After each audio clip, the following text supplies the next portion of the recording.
دي كفتة رز؟ دي يعني مش فاهم. بيبي ما شاء الله، ياخدي جميلة، ياخدي صغنن. ايه ده؟ هو اللي هياخدها لوحده؟ هيتعامل مع نفسه؟ الله، ده اكلها لوحده.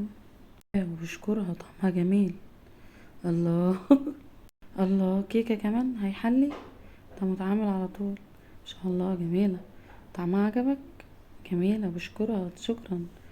الله يا اختي، بيبي صغنن جميلة، كل ده بتاكليه يا بيبي؟ مش استنى يا صغنن يا جميلة كده، لما تحطها لك في طبق تاكليها، هتلبسي السرير. لا، متعاون وبياكلوا ما شاء الله. ياخدي اسم الله ياخدي. ايه ده كمان؟ ده ويندوز شيبسي عندكم بيحطوه في صفيح كده علب. الله، وعارف ما شاء الله ما شاء الله، دايس دوس يا ابني دوس. وده يا اختي كمان بطاطسية حط عليها كاتشب. لا، وعارف عارف ان فيها اكل وهياكل، عارف. مستعد ومبسوط مبتهج. الله. مش عارف ياكلها.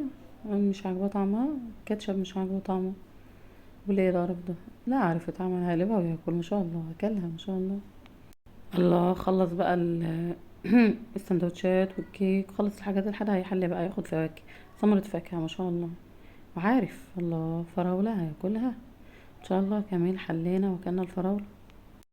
اما العيال بتوعنا مالهم كده يعني؟ العيال عندنا مالهم؟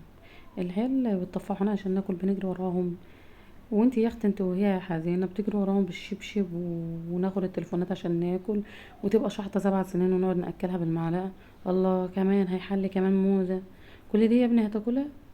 الله. فيديو مبرح ان شاء الله. جميل جميل. شوف، بيعلموهم يعتمدوا على نفسهم. شقيان الواد طول اليوم، شقيان يعني وتعبان. ايه ده؟ انت هتاكليه ليمون؟ اوعي اوعي، هيتعب وهيضرس، لا لا لا لا. ده كان نايم يا عيني، عارف ان في اكل فجائي لازم يقوم يقعد. ده بياكل. ده عنبة مش ليمونة. ايه ده؟ امال العيال عندنا عاملين ايه؟ ما شاء الله يعني.